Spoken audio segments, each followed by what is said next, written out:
Hello friends, this is Sundaram Kumar. Welcome to Sundaram's English and Competitive Institute. Today we discuss about structure word, singular word and plural word. Now we start now. Dear friends, अब हम लोग शुरू करते हैं structure word और जानने की कोशिश करते हैं स्ट्रक्चर वर्ड है क्या. तो dear friends, all the students write down structure word. Dear friends, now we discuss about structure word. First we know definition of structure word. हम लोग ये जानेंगे कि structure word का परिभाषा है क्या. तो डियर फ्रेंड्स, मैं आपको बताना चाहूँगा कि स्ट्रक्चर वर्ड कहते किसको हैं. तो सिंपल सा इसका डेफिनेशन इस तरह हम कर सकते हैं. A word which is independent of morpheme is called structure word. यानी वैसा शब्द जो मॉर्फिम से पूर्ण रूप से स्वतंत्र होता है उसे हम स्ट्रक्चर वर्ड कहते हैं. तो चलिए डेफिनेशन लिख लेते हैं. A word which is independent of morpheme is called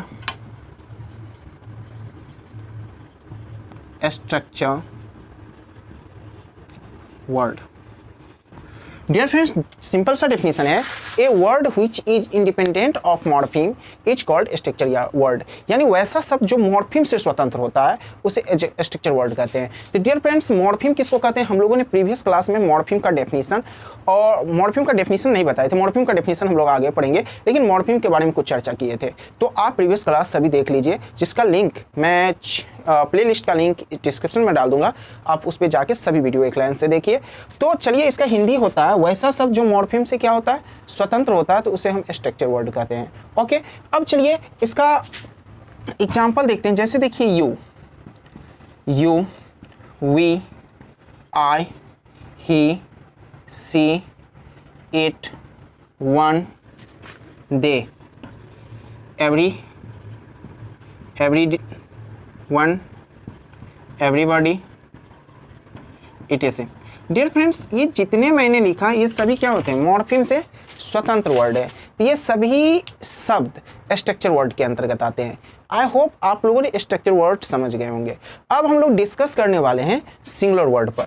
अब हम लोग जानेंगे सिंगुलर वर्ड. सिंगुलर वर्ड कहते किसको हैं वो देखते हैं. सिंगुलर वर्ड, देखिए डियर फ्रेंड्स, इसका एक सिंपल सा डेफिनेशन है सिंगुलर वर्ड का.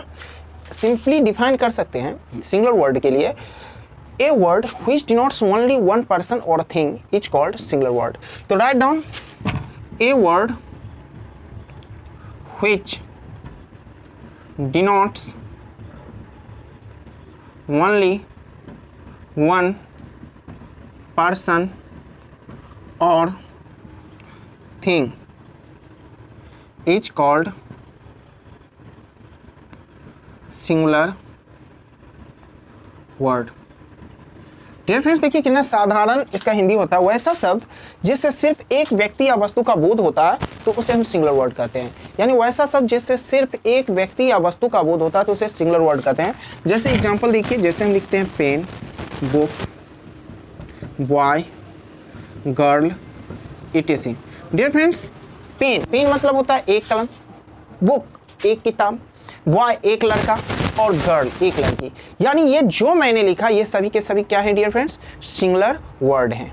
ओके, आई होप आप सिंगुलर वर्ड समझ गए होंगे. यानी जिस शब्द से एक व्यक्ति या वस्तु का बोध होगा तो उसको हम सिंगुलर वर्ड कहेंगे. ओके, अब हम लोग चलते हैं next, plural word. Plural word, देखिए इसका डेफिनेशन होता है a word which denotes two or more words नहीं, पर्सन लिखिए, पर्सन और thing is called plural word. Plural word. Dear friends, देखिए a word which denotes two or more person और thing is called plural word. यानी वैसा शब्द जिससे दो या दो से अधिक व्यक्ति या वस्तु का बोध होता है तो उसे हम प्लूरल वर्ड कहते हैं. आई होप आप प्लूरल वर्ड समझ गए. जैसे देखिए एग्जांपल हम देते हैं, कहते हैं pens. Pens means dear friends होता है कल में। पेन्स मीन्स क्या होता है? कल में। पेन्स कहने से एक कलम का बोर्ड नहीं होता, कम से कम 2 होगा, नहीं तो 2 से अधिक होगा। तो पेन्स प्लूरल वर्ड है। जैसे बुक, एस लगा देते हैं, बुक्स। बुक्स मीन्स होता है कम से कम 2 किताब होंगे, नहीं तो 2 से अधिक, यानी किताबें। चलिए उसी तरह बॉयज, बॉयज मीन्स हो जाता है लड़के, और गर्ल्स मतलब लड़कियां, etc। तो डियर फ्रेंड्स, मैंने अभी जितना ये वर्ड लिखा, इससे 2 या 2 से अधिक व्यक्ति या वस्तु का बोध हो रहा है। That means pens, books, boys, girls etcetera are called plural word. इन सभी को हम प्लूरल वर्ड कहते हैं। ओके, तो आज हम लोगों ने क्या देखा? Structure word, singular word and plural word. I hope आप ये तीनों को अच्छे ढंग से समझ गए होंगे।